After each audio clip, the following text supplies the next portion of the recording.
Coming up in today's video, guys, we've got a forbidden ring donut that we're going to remove from somebody's ear with a rosin inserter, my favorite tool.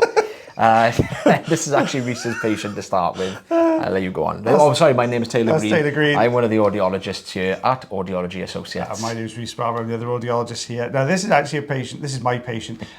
They came through from another provider, actually. Another provider really struggled to get the wax out. They couldn't get it out. And they had a couple of attempts, failed, and then the patient found us on social media and said, well, okay, I'll go there and see if they can do it.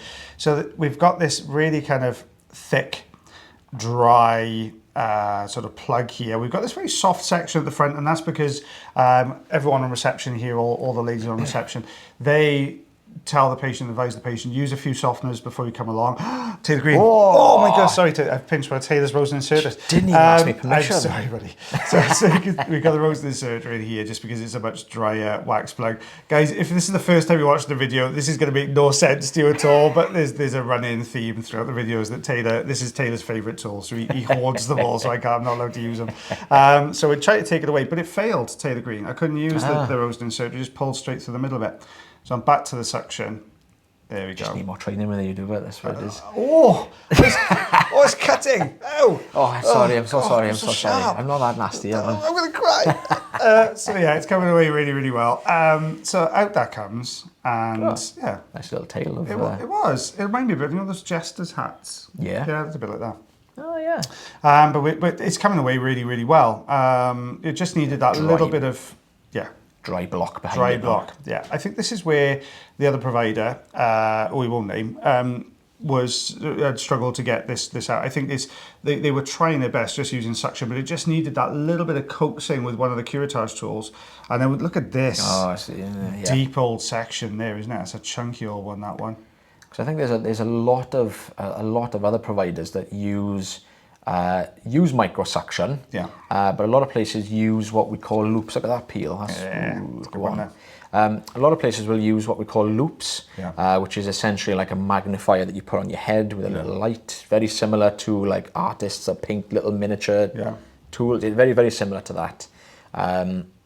But I know from the training, because I've done loops in the past. Yeah, I had loops training. Yeah, and I know from the training there, they've essentially just said, if the wax is too deep, then don't risk it essentially, because the view is not as good, and it's very risky obviously when you're that deep. So that's what we'd normally get a lot of the time when you get very, very deep wax like this. It's difficult for them to remove it. Yeah. 1 3/8 on that one. Just over 3 centimeters. So I'm also going. Oh no, I'm going to put a little card up here, guys, with another video. I think you'd be interested if you enjoyed our first one. We'll click on that one, have a little look at it. It's part of our back catalogue. Yeah, here's my ring donut. Look at that. So I'm going straight into my favourite tool, to be fair. just because I could see this was so dry, and you can obviously see that little ring in the centre going right down to the eardrum. So a patient wasn't experiencing any loss of hearing here, just purely because that gap in the centre was still allowing the sound to get to the eardrum. But this was very irritable, very itchy. You can see there's that long, like strip of dead skin that's around the ear. So this patient has a very, very dry ear canal. So we've popped a little bit of olive oil in here just to try and get around this ring. Just to look at that peel. I was going to say it's just usually the oil, as we're peeling this away, the oil still continues to slip underneath, and it normally comes away quite nicely, which that's going at the full length of the canal, isn't it? Oof, Taylor Green. Yes, pretty much. Patient's absolutely fine through us. I could see it was starting to come down. I thought we're just going to go over the front of the eardrum. So we got I love a good peel. They are. I love and hate them at the same time, because the ones like this, which are you don't mind doing them because they tend to peel really nicely. They're quite, I wouldn't say easy to do, but they're a lot nicer to do. Well, we've got a good grip here. Wow, look at that. And I'm gently, because I know this is still attached, so I'm really, really slowly kind of just putting a little bit of a pull on it. So I'm kind of hoping that skin in the back now is going to start peeling away, but we've unfortunately broke a little piece away. But it would have pulled that neck section forwards, or I would have thought so. Yeah. Look at You that. see, it's literally going the whole way around the ear canal. It's like almost like a dry sort of, well, quite thick sleeve of skin, isn't it? Wow. Cool. Oh, that's looking good. Is that going to break though? Honestly, to start with, I thought this was just purely going to be that little tiny ring that we were going to remove, but I didn't realise there was so much like skin that was attached to it. So again, very, very slowly. It's a good grip, that one, tell you that. Yeah, the oil has really helped us here to get, like I said, just to get around to slip this out a lot easier. Wow, Whoa, look at here it that. comes. Look at that. It's no wonder this patient was getting a lot of itching, a lot of... That is awesome. They're my favourites. Oh, it's still coming. Look at that go. Wow, fair play, buddy. There we are. I've got tiny little bits here, and there you can see where it was, all still attached. Now, the patient has tinnitus, so it didn't want to go in with the suction, because just purely because I know we've mentioned it. It was the last video we did, wasn't it? Yeah, last time we were together. Yeah, this patient's tinnitus is not as severe as some of the more severe cases that we see where we have to use manual tools, but.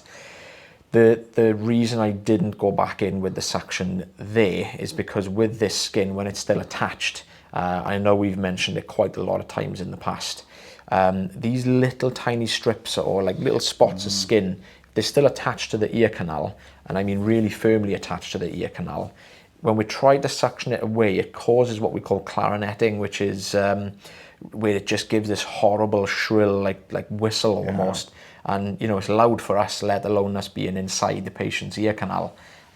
So it's a bit of a pain. It's not really one that you want to risk, but we would have always suggested this patient come back to us on a regular basis just for us to keep an eye on it, because skin, I find, generally tends to build up quicker than wax, or it tends to accumulate quicker than wax. I'd say skin issues, I'd probably recommend a patient comes in every 6 months, and we'll just check it over and judge it on 6 monthly intervals.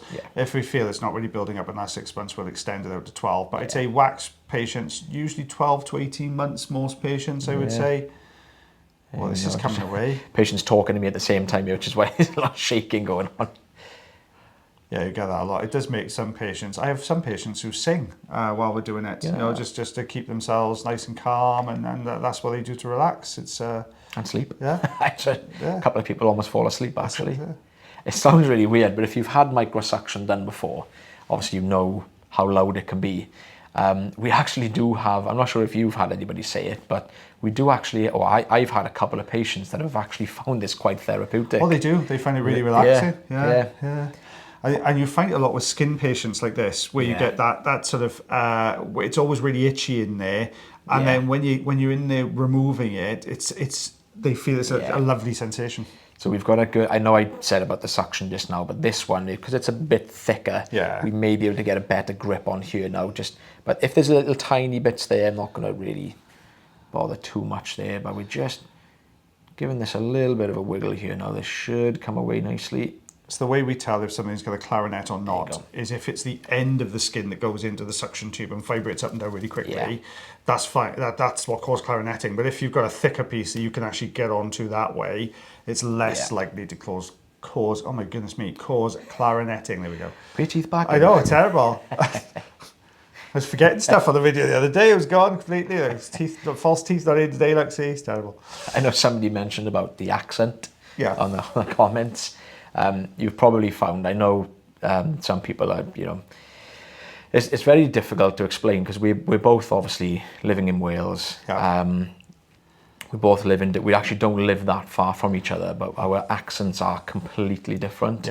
Like my accent, you've probably found is a lot more thick, heavy. It's a little bit stronger than my accent. That's probably a good way of describing it. But you'll find the accent varies so much. A bit like if you live in the United States, your accent varies with different states. So here in Wales, the North Walian accent, the West Walian accent, the South Walian accent, they're all completely different. Yeah, it's really bizarre. Yeah, it's really strange. There we are. We got about 4 centimeters on that one. Inches, Inch and a half. Thank you very much. Oh, guys, if you do enjoy the videos, don't forget to like, heart, share, follow, subscribe. Someone told me off the other day for saying that, but we don't get new subscribers if we don't ask for them. You've always got to be polite if you're trying to get new subscribers. You must ask them if they want to be subscribers. So that's that. If you've got ear problems yourself, make sure you check out the link tree in the description, because that will take you through to the website. You can reserve an appointment with myself, the lovely Miss Taylor Green. I have got an epic skin peel if you want to watch it. I'm going to put the card up on there. It's one we put up recently. Oh my goodness, that was a bit like Taylor's full length of the canal. Brilliant one, Travel. There's so much skin in that ear canal. Make sure you check that one out as well. But as always, guys, take care of yourselves. Take care of your ears. Take care of one another. We shall see you real soon for episode 1000, which we're still not telling you about until the actual day. We're going to keep everything tight-lipped until the day of 1000, I think. That's the way we're going to go with it. Yep. Sorry. Which is really hard for me to do because I'm terrible at giving stuff away. So guys, we'll see you next time. Bye, everyone. Bye.